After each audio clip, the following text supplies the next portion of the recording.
Muito boa noite, sejam todos bem-vindos ao nosso Papo de Salão. O tema de hoje é um tanto polêmico: cirurgia plástica. Para uns, futilidade. Para outros, resgate de autoestima. E para conversar comigo, a minha convidada é extremamente gabaritada.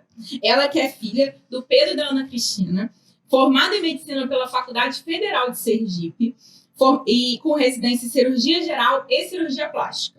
Membro da Sociedade Brasileira de Cirurgia Plástica e da Sociedade Internacional de Cirurgia Plástica. Gente, essa mulher é muito chique. É com muito prazer e alegria que eu recebo doutora Marcela Leonardo Barros, minha cirurgiã plástica, né, que fez o meu botox. Gente, olha essa testa que não mexe. Esse pé de galinha que não existe mais. Tudo culpa dela. Marcela, muito obrigada por estar aqui com a gente hoje. Nossa, eu que agradeço, a grande oportunidade, né? Que agora, assim, depois de todas nossas experiências, agora você já se tornou até amiga, né? E minha filha, vou fazer Marcela, primeiro vamos começar falando um pouco por que você escolheu a cirurgia plástica, né? Você se formou, a gente estava conversando antes, você me explicou que você se formou em medicina, fez uma residência em cirurgia geral e se apaixonou um pouco pela cirurgia plástica. Eu queria que você contasse um pouco por que esse amor todo. Bom, assim, na minha criação, né, como pessoa, minha mãe sempre me criou com aquela coisa do perfeccionismo, né, de sempre fazer aquelas coisas certas. E aí, assim, você entra na faculdade, né, você vai observando a tendência que você tem, né? Então, assim, quando eu entrei de cara, só para você ter ideia, eu pensava em fazer neurocirurgia, né? Então, eu passei 5 anos acompanhando o pessoal da neurocirurgia, até que eu convivi tanto com eles que percebi que não era aquilo que eu queria, né? Então, assim, eu percebia que eu gostava muito de procedimento cirúrgico. Então, eu fiz cirurgia geral. Então, na cirurgia geral, você abre um leque, né, para várias especialidades: cirurgia vascular, pediátrica, urologia, cirurgia oncológica, cirurgia plástica. Então, assim, eu percebi que, assim, a gente roda, né, tem estágios que a gente roda nessas especialidades. Então, eu fui percebendo uma tendência realmente, tá, a querer sempre deixar aquela cicatriz melhor, sabe, deixar a cicatriz menor também, mais estética. Então, assim, eu fui me descobrindo, na verdade, né, como cirurgiã plástica, né? Porque, assim, realmente você tem que amar aquilo que você faz. Então, a medicina eu já amava, né? Já amava muito. Então, assim, eu descobri minha outra grande paixão, que é a cirurgia plástica. Então, foi durante a residência mesmo. Marcelo, eu queria que a gente falasse um pouco dessa relação entre autoestima e cirurgia plástica, né? Perfeito. Principalmente nas mulheres, né? O que você consegue ver no dia a dia de consultório, no dia a dia de cirurgia? Como que a plástica mexe com a autoestima da mulher? Então, a maioria das pacientes, né, hoje em dia, graças a Deus, os homens também estão buscando a autoestima. Então, assim, mas a maioria dos pacientes a maioria ainda é mulher, né? Então, assim, mas isso que eu vou falar também, né, inclui homens, né, também, é a mesma coisa para homem. Então, assim, elas vêm procurando, né, primeiro a gente tem que entender que a cirurgia plástica, ela pode ser estética ou reparadora, né, então, assim, olhando do ponto de vista estético, né, e não reparador, né, estético, as pessoas vêm procurando para tentar ficar mais bonita ou melhorar alguma coisa que realmente incomodou, né, durante a vida, né, seja o abdômen, seja a mama pitosada, né, que é aquela mama caída, seja o homem que tem ginecomastia, que é aquele tecido mamário, né, ao redor em excesso, né, seja aquele paciente que quer melhorar o nariz, que quer retirar o excesso de pele em cima da pálpebra, né, para dar aquele rejuvenescimento. Então, assim, todos vêm procurando a melhora, né, aquilo que incomoda e buscando a autoestima. Então, a cirurgia plástica, ela entra, né, muitas pessoas às vezes olham assim como se fosse uma coisa apenas cosmética, né, do ponto de vista assim, aquela cosmetria, né, não é a cirurgia plástica, ao contrário do que muitos pensam, né, então assim, até você chegar ao ponto de se tornar cirurgião, você estuda 6 anos de medicina, você faz 3 anos de cirurgia geral e você faz mais 3 anos de cirurgia plástica. Então, assim, somos médicos, né? E além disso, a responsabilidade é ainda maior, né? Então, ao contrário do que muitos pensam, né? São procedimentos que exigem né, responsabilidade técnica, né, muito estudo, muita experiência, né, então assim, às vezes a pessoa menospreza, né, e realmente assim, porque todos nós, né, queremos dar ao paciente, né, o melhor que ele espera, né, da expectativa daquela cirurgia. Então, assim, a gente faz o melhor, o que a técnica pode promover para ele. Então, assim, a cirurgia plástica, hoje em dia, existem até artigos científicos que comprovaram que pacientes aptos para realizarem psicologicamente e fisicamente determinadas cirurgias plásticas, foi comprovado que eles conseguiram superar até transtornos depressivos, né, de forma mais eficiente, né, eles até calcularam 3 vezes mais eficiente do que tratamentos com remédios antidepressivos. Nossa, isso é muito legal, né? Exatamente. Muito impressionante. Né? Muito impressionante. E assim, muitas pessoas, é claro que a psiquiatria tem com certeza o seu mérito, né? Lógico que se o paciente precisa utilizar a medicação por motivos orgânicos, né? Ou seja, ele tem uma deficiência daquele neurônio, como dopamina, serotonina, que causa a sensação de humor melhor, tal, ele tem que usar. Mas é claro que a cirurgia plástica, ela entra como um adjuvante, né? Então, assim, ela faz parte hoje em dia do tratamento do paciente, entendeu? Então, da mesma forma que o paciente precisa usar medicação para poder tratar uma falta de determinado tipo de neurônio, ele precisa fazer também psicoterapia para poder, né, a questão do comportamento.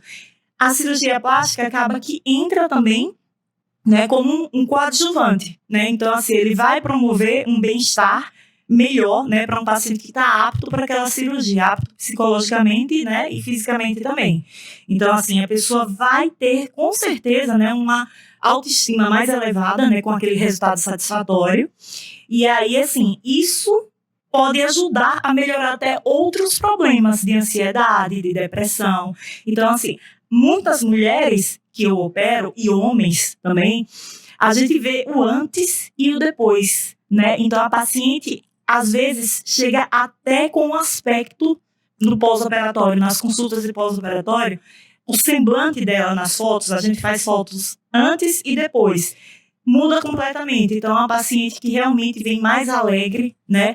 Vem com mais segurança, mais autoconfiança. Paciente mulher ou homem, né? Que eu tô tendendo a falar mulher. Mas, assim, vem com mais autoconfiança, né? E, assim, isso daí é uma cascata, né? Vai levando a outras coisas, a outras melhoras, né? No nosso comportamento. Então, assim, extremamente importante. E muitas vezes a pessoa nem tem essa noção, né? Não tem essa noção, inclusive até tem um preconceito, né? Infelizmente, assim, muitas pessoas ainda têm, você vai se submeter a uma cirurgia para retirar o abdômen? Você sabe o que é que aquilo causa na paciente? Você sabe o que é operar uma mama de uma paciente, né, uma paciente que tem uma mama gigante, que sofreu até bullying na escola, né, por causa disso. Então, aquilo para ela, às vezes é melhor do que ganhar um carro, por exemplo, Sim. Entendeu? Então, é o sonho. Você precisa ver a reação delas quando elas veem, né, que aquela mama gigante e tal foi reduzida, ficou bonitinha em pé. Então, assim, a reação delas, a felicidade delas é uma coisa impagável de se ver. Entendeu? Eu acho que a coisa que mais me dá satisfação em fazer cirurgia plástica é a reação e o quanto que a cirurgia plástica pode melhorar, elevar a autoestima e fazer uma pessoa muito mais feliz do que o que ela era, né? Claro, né? Junto com outras coisas, mas é uma coisa que realmente faz a diferença na vida da pessoa. Marcela, e até que ponto eu queria que a gente chegasse nessa linha? Porque, assim, você começa a fazer e você se empolga, né? Porque hoje em dia você pode melhorar tudo, né? Você levanta peito, bota silicone, faz lipo, faz isso. Tem pessoas que chegam a ficar um pouco até viciadas, né? Vocês como médico, vocês como profissionais, até que ponto, como que você consegue lidar com isso? Como que você faz esse tipo de análise, de análise do paciente e o que a gente precisa também pensar antes de procurar um profissional ou depois, como que a gente dá uma orientação mais ou menos, de até que ponto? Tá. Então, assim, um dos treinamentos que a gente tem quando vai fazer cirurgia plástica, né, durante a residência, e a principal coisa, assim, a primeira coisa que a gente olha quando o paciente vem à nossa procura é se o paciente tem indicação de fazer a cirurgia. Então, assim, se o paciente realmente tem indicação de fazer aquela cirurgia, a gente aborda também a questão psicológica, né? Por isso que, assim, o importante, né, quem pensa em fazer cirurgia plástica, né, a primeira coisa que você vai fazer é marcar uma consulta. Por quê? Com um profissional qualificado, porque é na consulta que o seu médico vai conhecer você e você vai conhecer o seu médico. Então, assim, você vai ver se as expectativas que você tem podem ser atendidas pelo médico que você escolheu operar, entendeu? Então, porque muita gente olha aquele nariz de revista e quer um nariz de revista. Isso é muito comum, muito comum. Eu quero o nariz da Naomi Campbell. Então, assim, aí não pode. Então, cada caso é um caso. Uhum. Então, assim, a gente tem que conhecer o paciente até para ver se é aquilo que ele busca, a gente pode oferecer. Então, assim, existem casos, né, que às vezes realmente, assim, não é aqui, realmente, não, isso que você busca é uma expectativa irreal, né? Existem casos que às vezes a pessoa acha que poderia acontecer, eu quero um nariz pequeno, igual que eu tenho, mas pequeno. Então, assim, não é bem assim que funciona, né? Às vezes você tem que explicar até a técnica da cirurgia para entender que o que a gente vai modificar é elevar a ponta, reduzir narina. Então, coisas que a gente sabe que tem técnica para isso. Nada surreal. Existe técnica e se chega a certo resultado. E aí, assim, existe ainda um outro problema, né? Que, assim, existem alguns pacientes que tem um transtorno chamado transtorno dismórfico corporal. E esse é até uma doença mesmo, psiquiátrica, né? Então, tem o CID, né, que é uma classificação internacional da doença para esse tipo de transtorno. Então, a gente tem que saber identificar também, né, esse tipo de paciente que às vezes tem esse problema e nem sabe. Entendeu? Então, assim, é aquele paciente que, assim, só ele vê aquele problema. Então, é porque eu tenho uma pálpebra que é 2 milímetros menor do que a outra. Então, é uma coisa que incomoda ele, vamos dizer assim, incomodou e ele operou com alguém essa diferença. Aí ele vai achar agora um outro problema, né? E somente ele vai ver aquilo no espelho. São pessoas que geralmente se olham várias vezes no espelho, entendeu? Procurando mesmo assimetrias. O ser humano, ele por completo, qualquer ser humano, eu, você, todos nós somos assimétricos. Já foi comprovado isso, né? Se a gente medir a medida de um braço, ele é totalmente diferente do outro braço. A forma é diferente, entendeu? Então, assim, um lado do rosto é diferente. O que a cirurgia plástica quer fazer? Tentar reduzir essas diferenças e tentar melhorar o aspecto. Então, assim, a gente trabalha com expectativas reais. Então, isso a gente tem que saber identificar, né, durante a consulta, e somente durante a consulta dá para identificar. Quase um psicólogo, né? Exatamente, porque, assim, por exemplo, no meu caso, eu gosto muito de conhecer a paciente, bater um papo, entender quais são as expectativas dela, né, da paciente, com relação até à vida mesmo. Então, assim, entender um pouco do passado, de como, entendeu? Então, assim, às vezes aquilo é um sonho que ela vem trazendo desde a infância, entendeu? Então, assim, realmente tem que entender. E o paciente tem que conhecer o médico. Então, muitas vezes a pessoa busca... aí liga para o secretário e pergunta, quanto é que a doutora tal cobra para fazer a mastopexia? Gente, não é assim.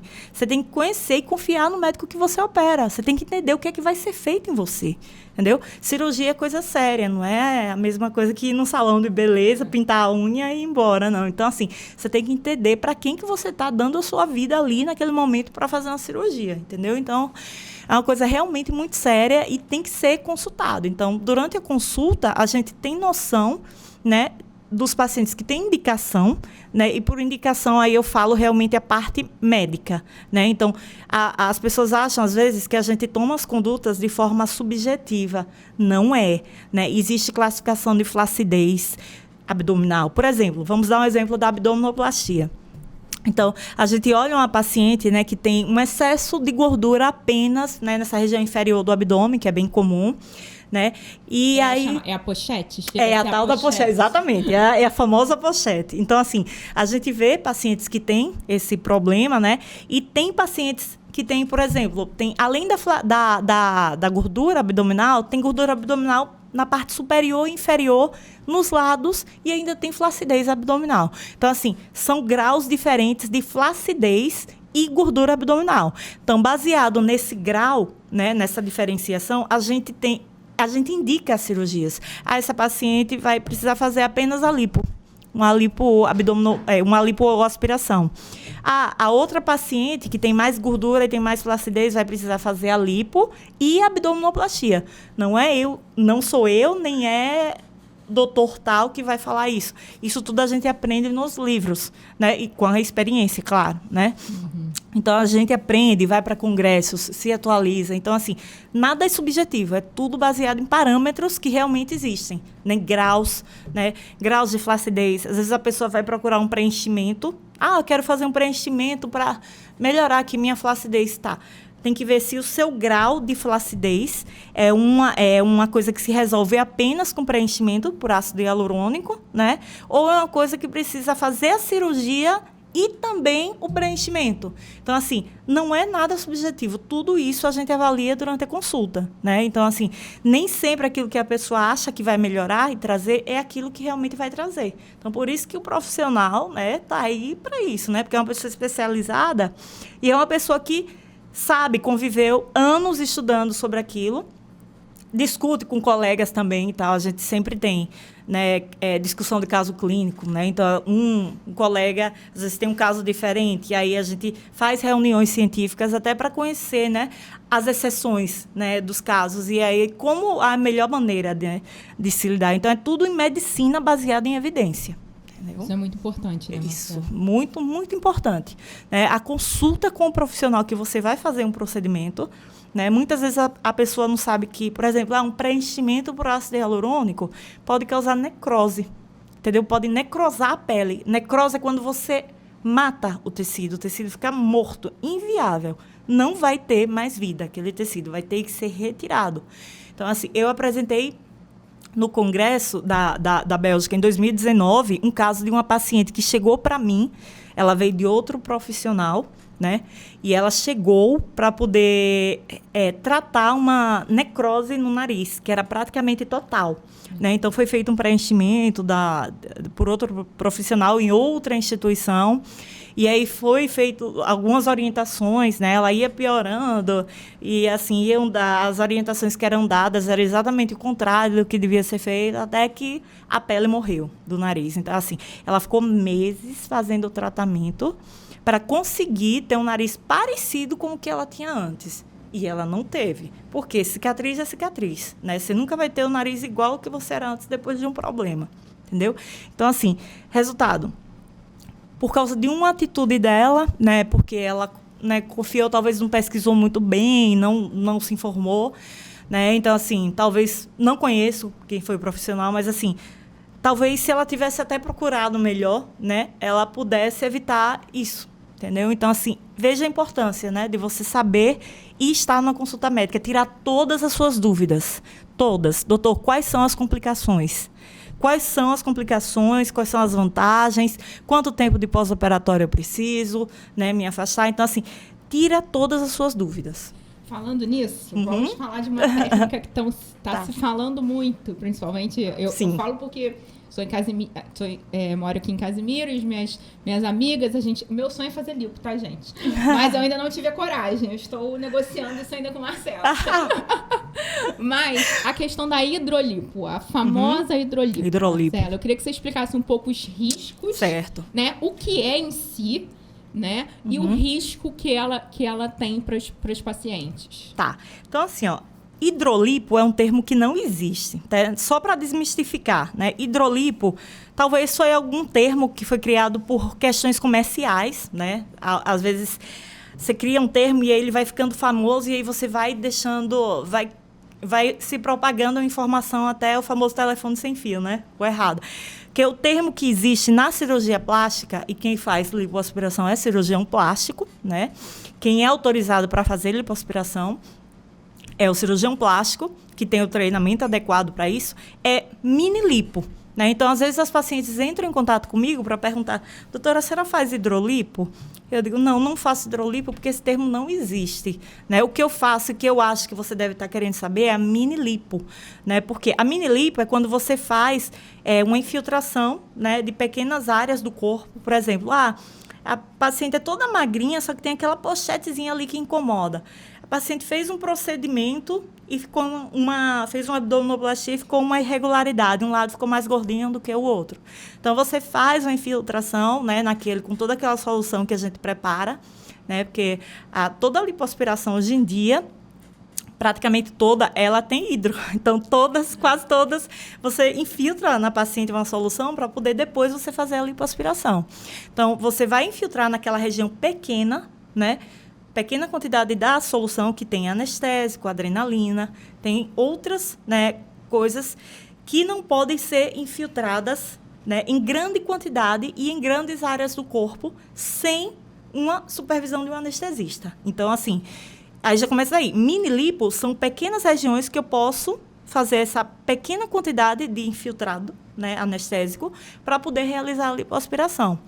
Então, assim, isso é mini lipo. É isso que você é permitido fazer de forma ambulatorial, ou seja, que não é no centro cirúrgico. Em consultório, isso, no caso. Exatamente. Então, assim, mini lipo, pequenas áreas, você tem, né? Por quê? Porque o tamanho da infiltração é pequena. Então, a repercussão sistêmica que ela pode dar também é pequena. Mesmo assim, você tem que fazer num consultório que tenha carrinho de anestesia, que tenha todas as drogas necessárias para caso tenha algum tipo, teve alguma reação alérgica por algum motivo, né, ao anestésico que foi usado. Então, a gente tem os antídotos ali necessários para poder manejar aquilo de forma ambulatorial, né, no consultório, né? Agora, quando se trata de uma lipoaspiração, doutor, eu quero limpar toda a minha região do abdômen e esse pouquinho nos flancos, né, que a gente chama os famosos pneuzinhos. Não, isso aí já é uma lipoaspiração que vai exigir, né, tanto um volume maior, vai exigir um tempo maior também, se você quiser fazer bem feito, né? E, portanto, os riscos também são maiores. Então, eu preciso que, enquanto eu esteja fazendo a sua lipoaspiração, um outro médico capacitado esteja cuidando de você. Quem é esse médico? O anestesista. Entendeu? Então, o anestesista precisa de todo um equipamento. Precisa do carrinho de anestesia, precisa ter todo aquele material que ele vai usar em qualquer intercorrência que você tiver. Entendeu? Então, assim, você precisa ter uma assistência do anestesista. Por quê? Porque os riscos são maiores, entendeu? Você vai estar sedado, devidamente sedado, né? E não de algumas formas que eu vejo por aí, que dá um comprimidinho na boca, tá dormindo, né? E acabou. Não. Esse comprimidinho, às vezes, ele pode levar até depressão respiratória e a pessoa precisar ser entubada, né? E se você faz esse procedimento num local que você não tenha todo esse equipamento, a única pessoa que vai sofrer é o paciente. Entendeu? Que, infelizmente, por ser leigo, né, às vezes ele não pergunta isso na consulta e, às vezes, o profissional também não fala, entendeu? E às vezes está procurando preço também, né? Exatamente. O barato sai caro. Sim. Na maioria das vezes, o barato sai caro. Então, assim, quando a gente vai... Vou dar um exemplo. Quando o meu carro está quebrado, eu vou levar na oficina, eu quero que ele faça o melhor pelo meu carro, porque quem vai dirigir sou eu. Então, se tiver alguma coisa errada ali, né, que for feita de forma ilegal ou de forma pela metade, mal feita, quem vai sofrer sou eu, porque se alguma pecinha ali se soltar e o carro desgovernar, quem vai morrer sou eu. Então, assim, as pessoas têm que ter realmente uma noção, né, de que cirurgia, procedimento, tudo isso é coisa séria, né? Antigamente nem existia isso, né? Então, por quê? Porque as coisas não eram tão banalizadas como eu vejo ultimamente que são, entendeu? Então, assim, as pessoas têm que valorizar realmente o profissional, né? Eu não estou desmerecendo nenhum profissional, ao contrário, eu acho que cada um tem a sua função, tem, por exemplo...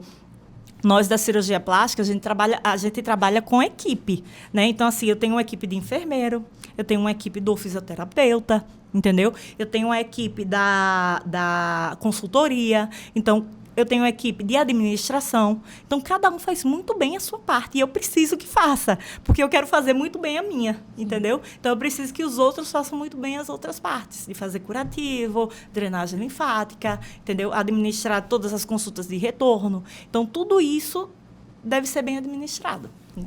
Marcela, hoje em dia, como que na nossa pré-conversa você falou que existem faixas etárias diferentes. Então, existem procedimentos para cada faixa etária, né? Isso. E o público maior sendo mulher, até por serem mães, né? Tem essa questão. Eu queria que você falasse um pouco disso, assim. Certo. Qual é a cirurgia que você mais faz? Ou a cirurgia que você... Que é mais fácil? O povo procura mais o quê? Os pacientes procuram mais qual? Tá.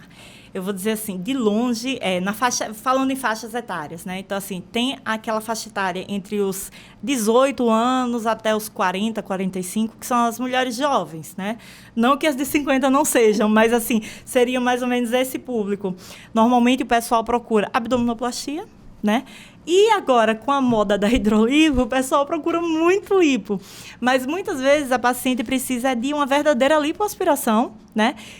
E, às vezes, até associar outros procedimentos, como a abdominoplastia. Então, muitas vezes a paciente acha que lipar vai resolver o problema de você estar acima do peso. Não é. Cirurgia plástica não é para emagrecer. Isso é muito importante. Exatamente. Muitas pacientes procuram a gente no verdadeiro intuito de emagrecer na cirurgia.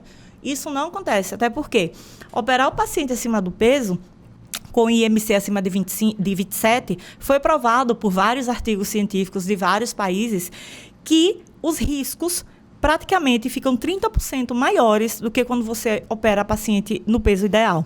Então, assim, o risco não é só de abrir ponto, infeccionar, criar seroma, hematoma, mas os riscos são anestésicos. Então, a pessoa tem maior risco de ter trombose, né? Trombose venosa, embolia pulmonar, né? A pessoa pode ter um risco maior de continuar no tubo, né? Eu acho que muita gente ouviu que agora no Covid, né, os obesos tinham dificuldade de ser estubados, tal. Então, é o mesmo raciocínio. Então, assim, tudo isso, a obesidade, ela só atrapalha. Então, assim, quando a gente vai indicar, né, as cirurgias, a gente também olha isso e fala para o paciente, né, todas as vantagens e todos os malefícios as vantagens de operar no peso e os malefícios de operar acima do peso. Quando está nessa faixa etária, a maioria dos pacientes vem e solicita abdominoplastia, né? Prótese de mama já foi muito, muito, muito mais comum, né? Hoje em dia, tem muitas pessoas fazendo explante, né? Então, assim, a prótese de mama deu uma caída com relação àquela preferência, né? Mas eu acho que de longe é a lipoaspiração. Já que você tocou no assunto do explante, o explante eu já falei com você que eu quero um programa só sobre isso. Só sobre isso. Eu queria que você falasse um pouco o que é, né? Quais são os critérios. E até a questão do que está acontecendo, né? Porque o silicone deu um boom, todo mundo botando silicone, e agora a maioria das pessoas estão querendo tirar. Exatamente. Eu apresentei uma aula só sobre explante. Então, assim, eu li muito sobre a história das próteses de silicone.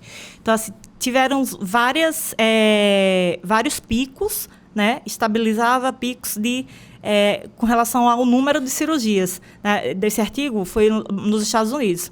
Mas a gente sabe que o que acontece nos Estados Unidos acaba depois se refletindo aqui no Brasil, né? Porque a gente vai, né, pelo que vai sendo desenvolvido lá e a tecnologia chega depois. Então, assim, teve o primeiro na década de 80, 90, aquele pico, né, do silicone.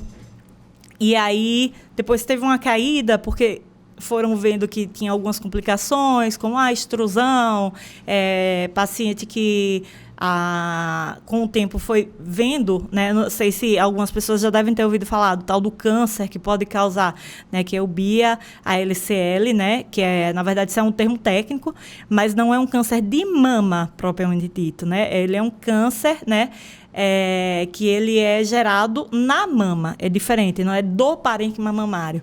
Então, assim, muita gente começou a associar o medo de ter a questão do câncer, né?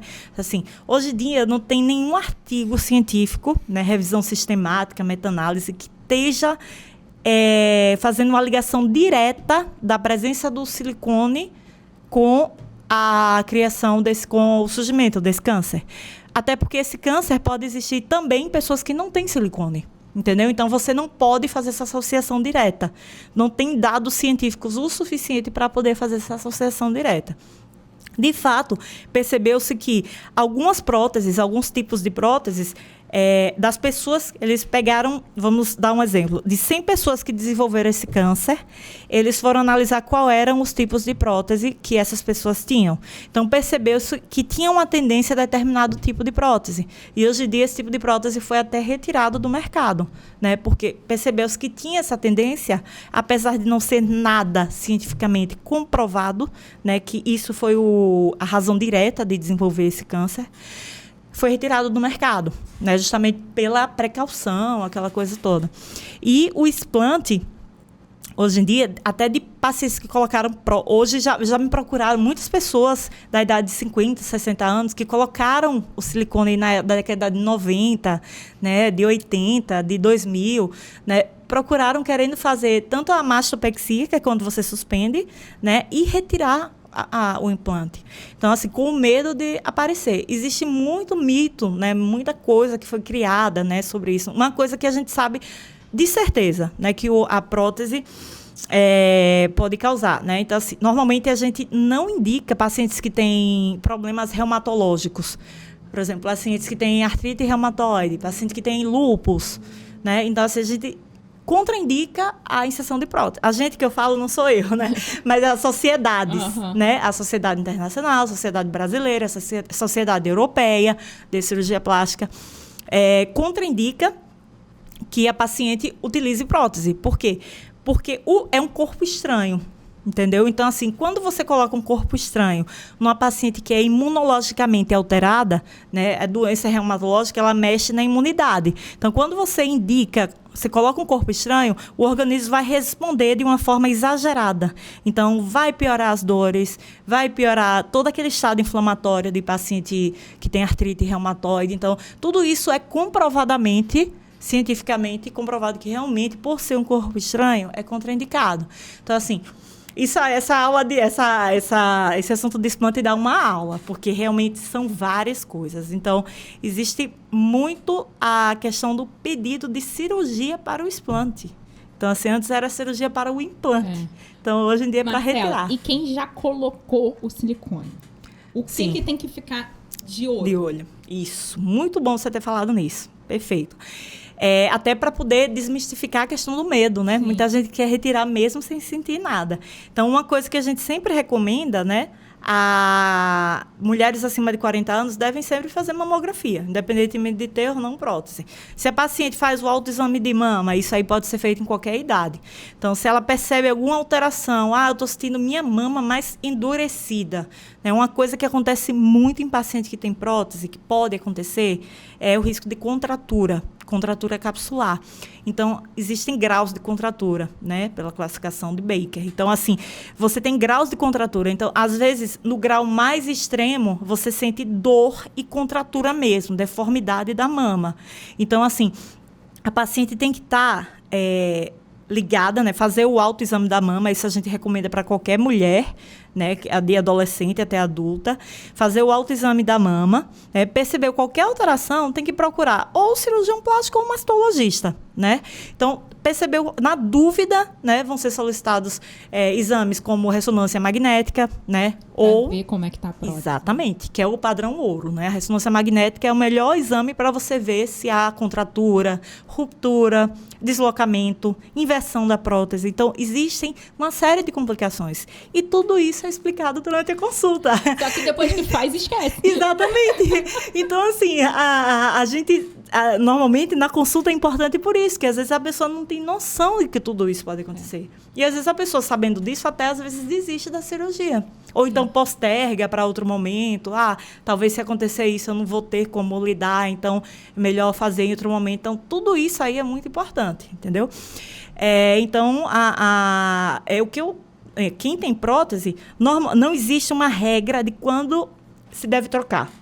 Não existe. Antigamente falavam que era 10 anos, isso, né? Antigamente falavam. O que acontece? Não existe... Porque quando a gente fala regra, a gente fala em artigo científico. Então, a gente fala... Todos os médicos, né, do mundo todo, eles devem, se não atuam, devem, né? Quando a gente se forma em medicina, a gente sabe que todas as nossas condutas, né, são protocolizadas e são por medicina baseada em evidência. Então, a evidência o quê? Evidência científica. né? Você faz uma pesquisa, um ensaio clínico, e aí junta vários países que fizeram a mesma pesquisa, reproduzindo da mesma forma, né, com os mesmos pacientes, o mesmo ambiente, e todos chegam a uma conclusão, a mesma conclusão. Então, vamos protocolizar isso como sendo o melhor para o paciente, resumidamente falando. Então, foi percebido que não se tem ainda nenhum dado científico que diga assim, ó, tal número é a quantidade de anos que a paciente deve retirar ou trocar a prótese. Não tem. Mas há um consenso de bom senso entre os cirurgiões aqui na sociedade brasileira de que em torno de 12, 15 anos, né, o paciente procure o seu cirurgião plástico ou o mastologista para poder fazer um exame, né, fazer uma ressonância, ver se tem realmente aquele desejo. Porque, às vezes, com 15 anos, a mama já teve uma certa flacidez, caiu. Então, provavelmente, até a mesma paciente ela vai querer fazer uma suspensão da mama, ou seja, uma nova cirurgia. E aí, nessa suspensão, aproveita e retira ou troca a prótese. Essa entendeu? Suspensão sobe a mama, vamos falar. Isso. Vamos falar. É uma forma mais popular. Mas ela chega a deixar o peito mais duro ou reduz o peito? Assim, as duas coisas. Essa suspensão seria uma coisa para o silicone? Uma alternativa. Uma alternativa para o silicone? Veja, isso é uma pergunta bem comum, viu? É uma coisa bem comum. Muitas pacientes... Eu falo que meu sonho é botar silicone também, porque depois que eu perdi 50 quilos. Mas, gente, eu sou cagona. Então, eu tô quase me consultando aqui com o Marcelo. Tá certíssimo. Isso é que é o certo. Você tem que expor todos os seus desejos, anseios, medos, porque a gente tem que desmistificar todos antes da cirurgia. Então, assim... Quando você faz, muitas pacientes me pedem para colocar, que quer reduzir a mama, mas quer o silicone também. Tá, então o que você quer? Primeiramente, você tem que ver a indicação, né? Esse paciente que tem uma mama gigante ou uma mama grande e flácida, principalmente as gestantes, por exemplo, né? Você teve filho, tal, amamentou, tal, e aí minha mama cresceu, desinchou, aí ficou flácida, né? E caída. Então, assim... Toda mama que é flácida tem... Aí a gente entra nos graus de novo, nas classificações. Toda mama que tem um certo grau de flacidez e pitose, né? Esse caída a gente chama de pitose. Medicamente falando, é pitose. Existe grau. É pitose, exatamente. Ou seja, existe graus de pitose para tudo, né? Então, grau de pitose na mama, grau de pitose de sobrancelha. Então, assim, existem graus para tudo isso, para você calcular qual a melhor cirurgia. Então, assim, paciente tem pitose de mama e tem excesso de tecido flácido, né? Então, assim, a gente vai fazer uma mastopexia. O que é pexia? Pexia é quando você suspende e fixa. Então, você vai suspender aquela mama e vai fixar ela no local mais alto do que ela estava. Então, ela não vai mais ficar pitosada, tá? Então, estamos falando aqui agora sobre o caimento da mama. Aí, agora a gente vai conversar sobre o volume da mama. Uhum. E a forma da mama. Então, é uma série de coisas que você tem que pesquisar com a paciente, o que é que ela quer. Então, assim, falamos sobre o volume e tal, você tem indicação de fazer uma mastopexia. Ah, doutora, mas eu queria ficar com aquele colo bonito do silicone, né? Então, o que a gente pode fazer? A gente pode associar a mastopexia com um volume menor de prótese, entendeu? Então, assim, a gente faz. E existe também, para você ter ideia como não é simples, né? Existe também os planos que você escolhe, os planos... que eu falo do tecido, que você escolhe colocar a prótese de mama. Então, a prótese, ela pode colocar embaixo do parênquima mamário, que é do tecido glandular, né, que é aquele tecido que produz o leite e tal, né? E você pode colocar ele subfacial, que é embaixo de outro tecido que fica embaixo, né, desse tecido parenquimatoso, e você pode colocar ela submuscular, que é o tecido mais profundo ainda. Uma amiga minha fez o submuscular e ela falou que a recuperação dela foi muito mais tranquila. Isso varia, porque assim, uma coisa assim que eu já falo logo, assim, uma das vantagens, a submuscular tem suas vantagens e indicações também, é muito comum em paciente pós-bariátrico, entendeu?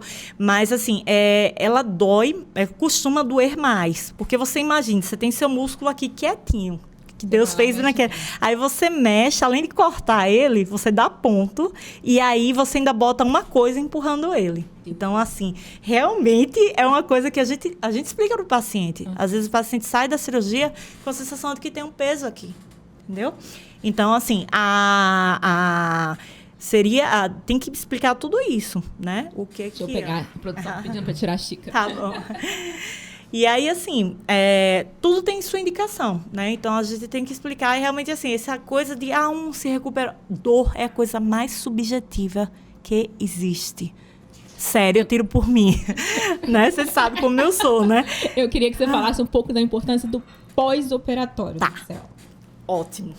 Outra coisa que eu gosto de falar, e eu falo muito bem na consulta. A cirurgia, metade sou eu que faço, a outra metade é o paciente. Por quê? Porque o pós-operatório é tão importante quanto a cirurgia. Então, não adianta nada eu deixar a sua mama linda, né, maravilhosa, aquela mama de revista, né? Então, assim, não adianta nada... Oh, obrigada. Aqui que eu sei que você gosta. Gosto muito. Coffee lover. E aí, assim, não adianta nada você deixar tudo bonito e, assim, que nem já aconteceu, né? Eu já tive pacientes que, infelizmente, assim, né? A gente indica, não tome sol, não vá pra praia. E aí você vai ver, quando tem foto no Instagram na praia tomando sol.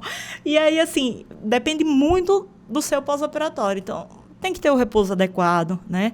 Essa coisa de que comida remosa, né? Assim, quando a paciente fala, doutora, eu vou evitar comida remosa por quanto tempo? Não existe artigo científico comprovando que comida gordurosa ou comida tal piora a cicatrização. Não existe, né? O que é que a gente fala? Quando o paciente diz que não vai comer, tudo bem. Até porque comida remosa faz mal para qualquer pessoa. Então, é saudável para você também que você não coma comida remosa, entendeu? Então, assim, tem que ter o repouso adequado. Ultimamente, eu tenho sugerido às pacientes, né? É claro que isso depende da paciente, a utilizar cola cirúrgica, né? Que são aquelas... você já sai da cirurgia com a colinha, né, na cicatriz. Então, você não tem aquela necessidade de fazer curativo todo dia e a tensão entre as bordas da pele, ela é altamente reduzida. Então, você diminui o risco de ter uma cicatrização patológica, né? Que, assim... Para as pessoas que não sabem o que é cicatrização patológica, né, é aquela cicatriz que fica mais altazinha, que o pessoal às vezes chama de queloide, entendeu? Existe o queloide mesmo, e existe a cicatriz hipertrófica, que é diferente. Então, assim, são as cicatrizes que não fica bonita, né, que vai ficar alta, vermelha, inchada, tal. Então, assim, tudo isso interfere em uma coisa que é comprovadamente, né, que comprovadamente interfere na cicatrização é o sol, é radiação. Todo tipo de radiação. Radiação, seja de radiação de exame mesmo, né? Aquela radiação de raio-x, tanto radiação solar, UVB, UVA. Então, isso é o que comprovadamente interfere na cicatriz. Não é comprar produto tal para prevenir, para cicatrizar melhor. Não é, o que é que eu faço para... vou deixar coberto 3 meses. Não. É evitar sol, radiação e movimentos, né? Que vai... alterar, que vai mexer uma borda com a outra, que vai mexer na tensão da cicatriz.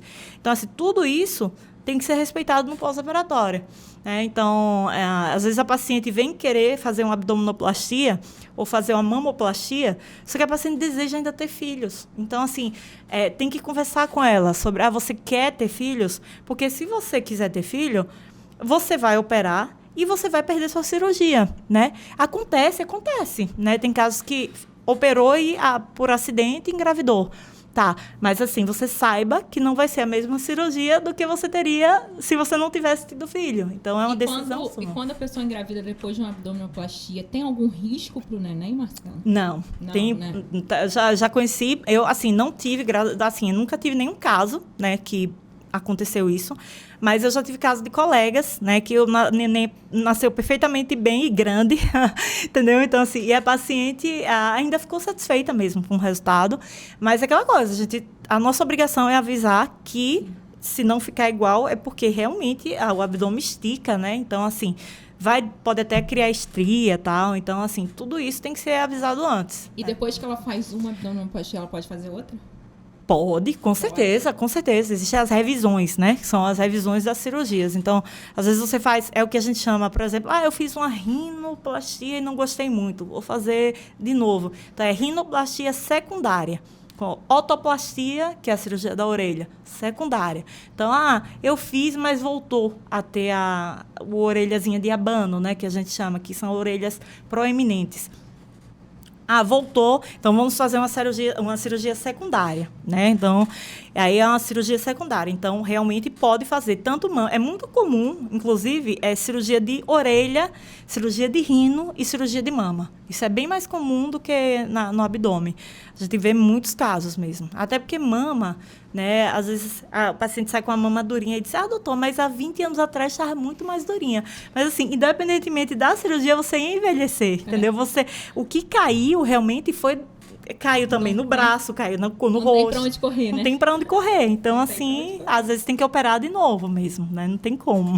Marcela, vamos falar agora do Botox. Tá, vamos falar. Eu estou amando o meu Botox, gente. Hoje, essa semana eu postei, vocês entram lá no meu Instagram. Os meninos... Meu Instagram tá na tela, meninos? Entra lá no meu Instagram, eu tenho um destaque de Botox lá, Marcela aparece, e tem o meu antes e depois. E assim, é muito impressionante, assim, porque eu tenho muita olheira, criei com a cara e com a coragem, mostrei lá sem maquiagem, e o Botox melhorou até a minha olheira, né? Ela fez aqui. Eu queria que você falasse um pouco do que a gente fez, para as pessoas terem uma noção. Tá. Então, assim, no seu caso, como é da maioria, né, das pessoas também, as pessoas têm que entender que quando a gente vai estudar a cosmiatria, né, essa parte de botox, preenchimento, primeira coisa que você tem que saber bem, anatomia, tá? Em qualquer área de saúde, né, medicina, tá, você tem que saber bem aonde você está pisando, né? Por quê?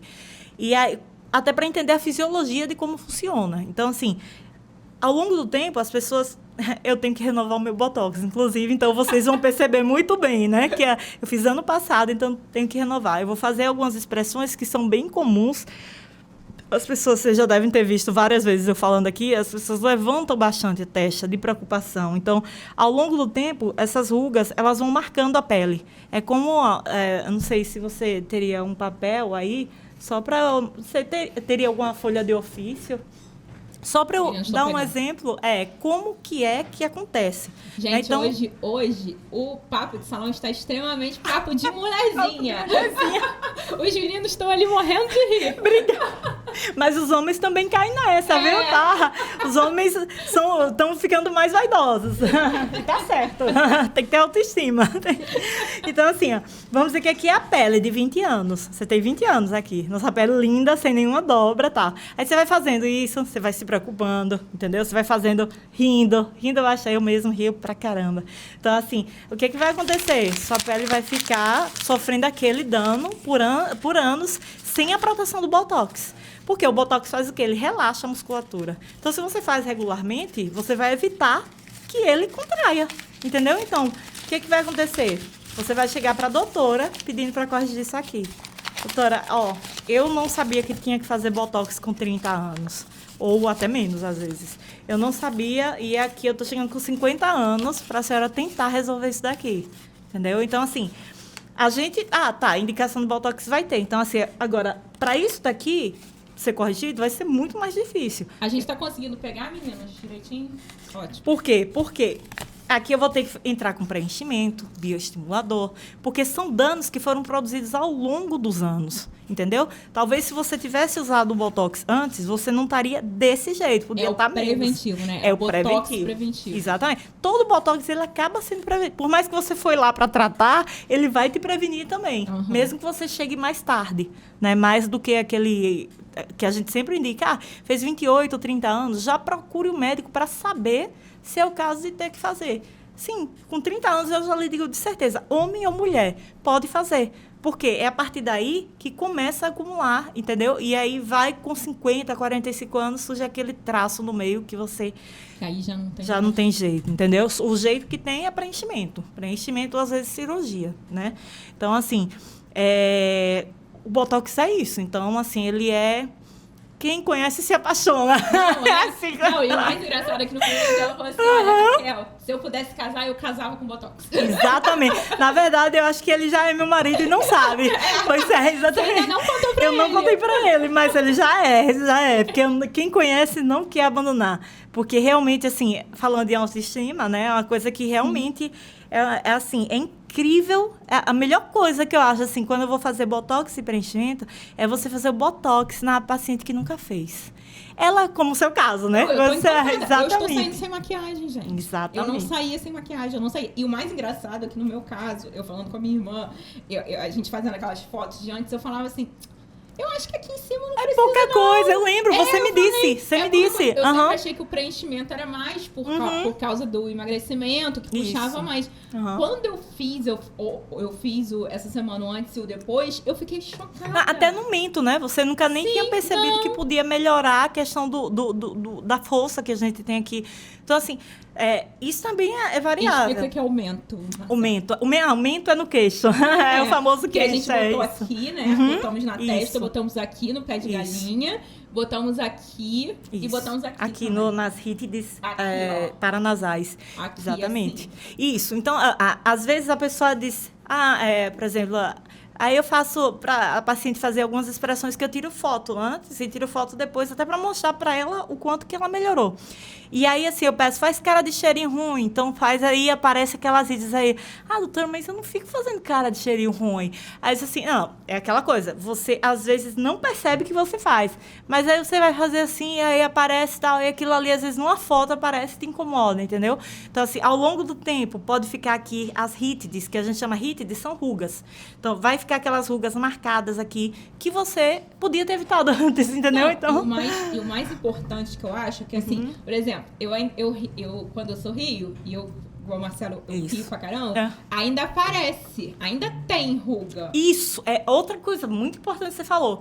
Tem gente que faz botox e sai com a face congelada. Não é. O meu medo maior era esse, era ficar uma coisa artificial. De você chegar e dizer, ela tá espantada, mas ela tá olhando normal pra mim. Não, ela tá espantada, ela consegue abrir bem os olhos, entendeu? Só que ela vai abrir bem os olhos e não vai rugar a testa, é diferente. Então, a pessoa tem que manter a expressão. Tem que rir, tem que ter aquele aspecto natural. Então, você tem que ter a aparência natural, não artificial. Entendeu? Que é outro princípio da cirurgia plástica. Né? Você vai melhorar, você não vai fazer uma iatrogenia, ou seja, você vai criar um novo problema. Né? Então, assim, o princípio é você melhorar aquilo que você tem. Entendeu? Então, assim, você vai mexer... Por isso que é importante você saber a anatomia, entendeu? Que às vezes é 1 ou 2 milímetros errado que dá um problema, né? A principal complicação do Botox, as pessoas acham que o Botox não tem complicação. O Botox tem complicação, entendeu? Então, assim, o Botox, ele pode dar alergia, é raro, mas pode dar alergia. Então, o Botox, ele pode dar... A principal complicação é a ptose. Ptose é justamente a queda, né? Lembra que eu estou falando da ptose? A tal da ptose? É a queda do supercílio, que é essa região aqui da sobrancelha. Então, assim, a pessoa, quando faz no lugar errado, ela pode correr o risco de ficar com o olho mais baixo do que o outro. E muita gente nem sabe disso, tá? Para você resolver isso, aí é só o tempo, entendeu? Então, você tem que esperar todo o Botox sair. Você pode fazer algumas coisas que aceleram, né? Massagem, né? Fisioterapia e tal, assim, né? Aquele massageador que vibra, tal. Então, assim, que vai acelerar. Usar alguns colírios que, né? Dá pouca melhora, mas, enfim, vai demorar. Por isso que até eu falei com você, eu prefiro fazer em 2 etapas. Por quê? Eu faço antes, né? O básico. E aí, no retoque que eu faço com 15 dias, eu vejo aonde que a paciente precisa mais e aonde que eu vou reforçar. Até para eu entender como é o padrão muscular da paciente. Cada paciente tem um padrão muscular diferente. Estou falando isso, não é tudo escrito. Tem um padrão muscular em V, em W, em ômega. Então, existe classificação para isso, entendeu? Então, a gente tem que saber estudar isso no paciente, né? E aí, a partir disso, é que você vai fazendo as mudanças. E, Marcela, até a minha pele melhorou, né? Isso, exatamente. Por que melhora? Porque a gente não sabe, mas aí eu digo, faz a cara séria, mas você acha que você não está contraindo o músculo, mas você está. Existe uma coisa chamada tônus muscular. Né? Então, assim, todo mundo, mesmo estando parado, sério, o músculo tem um certo grau de contração. Então, quando você bloqueia o músculo com o Botox, o que vai acontecer? Aquele músculo que estava, vamos dizer, ele estava assim. Então, o tônus dele normal é esse, né? Quando você contrai, é esse aqui, tá? E quando você relaxa, ele vai fazer isso, entendeu? Então, o que ele vai fazer com a pele de cima? Vai esticar, entendeu? Por isso que muitas vezes a pessoa tem rugas discretas aqui, estáticas, que são aquelas rugas que você mesmo sério aparece, e quando faz botox já melhora, porque a pele estica um pouquinho, entendeu? Marcela, foi maravilhoso. Eu acredito que todo mundo tá amando. Já passamos um pouco do horário. Já deixo o meu convite aqui para que você volte mais vezes. Com eu acredito certeza. que vamos ter vários assuntos para falar. Muito Mas bom. antes de finalizar, eu queria fazer um nosso bate-bola jogo rápido. Tá bom. Não. Um sonho, Marcela. Um sonho é desenvolver uma pesquisa que faça transplante de gordura, né, em ser humano, de um paciente para outro. Isso ainda não existe, não é aprovado. Pode até ter estudos já sobre isso, mas meu sonho é participar de uma pesquisa em que você possa... eu sou uma pessoa muito científica, então, assim, eu gosto bastante de pesquisa. Então, assim, eu penso, assim, a questão da lipoenxertia, que é quando você transfere gordura. O que acontece hoje é que a gente usa a própria gordura do nosso corpo e coloca em outras regiões do corpo. Mas aí, o meu sonho é que aquelas pessoas que não têm gordura possam utilizar gorduras de outra pessoa como se fosse um transplante de órgão, né? Em vez de ser de fígado ou de rim, é um transplante de gordura. Então, assim, não é só por estética. Às vezes o paciente tem uma deformidade de um acidente e aí a gordura vai lá e deixa o lado mais semelhante com esse. Então, a gente assim, acabou não falando muito sobre a reparadora. A reparadora, que é perfeito também. Isso. Que eu acredito que vai ser um dos nossos futuros temas. nossos futuros temas. Com certeza. Uma frase, Marcela. Uma frase... faça com os outros aquilo que você gostaria que fizesse consigo mesmo. Perfeito. Um lugar? Um lugar. Alpes suíços. Ela gosta de frio, gente. De frio. Frio e paisagenzinhas bonitas. Um hobby, Marcela. Um hobby... operar e correr. Operar e correr. São as coisas que mais amo na vida. Ela corre mais que meia maratona, né? Mais que meia maratona. É pra ter o ritmo ficar parecido com o da minha vida, né? Aí eu corro também. E Marcela por Marcela? Bom, eu sou uma pessoa assim, que eu acho que assim, o meu lema de vida... como eu falei aquela frase, né? Então, assim, eu acho que as pessoas têm que ter empatia em tudo que você faz na vida. Empatia e humildade, né? Eu acho que são os cernes para qualquer pessoa que queira evoluir espiritualmente, como pessoa, como profissional, melhorar as relações. É a pessoa ter humildade até para aprender, né? Então, a gente, o tempo todo, eu me considero assim, a medicina é tão linda, tão grande, tão ampla, que eu sou apenas um aprendiz da medicina. Então, assim, isso é a busca incessante do conhecimento, né? Uma coisa que eu tenho e que, assim, é uma coisa que é bem... Quem me conhece, meus amigos, sabem que eu tenho essa... tendência a nunca estar satisfeita com aquilo que eu já... Então, eu sempre estou buscando, tal. Como eu te falei, né? Que esse ano eu vou fazer especialização lá, um fellow na Holanda de cirurgia de face e tal. Então, assim, eu tenho sempre aquela busca incessante pelo conhecimento. Para isso, você tem que ter humildade, né? Então, você tem que saber... a humildade te ensina a se colocar no lugar dos outros, né? Do que você gostaria que tivessem feito por você, né? Por sua mãe. Eu costumo falar que eu trabalho no serviço público e no particular. Então, assim, um treinamento treinamento, na verdade, é uma coisa que eu mesmo gosto de fazer. Então, assim, da mesma forma que eu trato meus pacientes no sistema público, eu trato no particular. Porque são pessoas da mesma forma. Então, a pessoa tem que ser humana, entendeu? Então, assim, eu vejo as pessoas independentemente do que elas são. E eu trato no sentido médico e no sentido de pessoa, né, como elas normalmente são. Então, eu acho que isso me define muito, entendeu? Então, eu acho que o resto é só consequência de tudo que a gente é, assim, né? E aí, dessa essência, né? Vamos dizer assim. Marcela, muito obrigada. Eu acho que tá todo mundo apaixonado por você, igual eu sou. Tá? A Marcela tem na Harmonize, que é a nossa patrocinadora aqui. Queria agradecer a Priscila. A Marcela também atende no hospital, mas no hospital daqui ela trabalha como cirurgiã geral, né?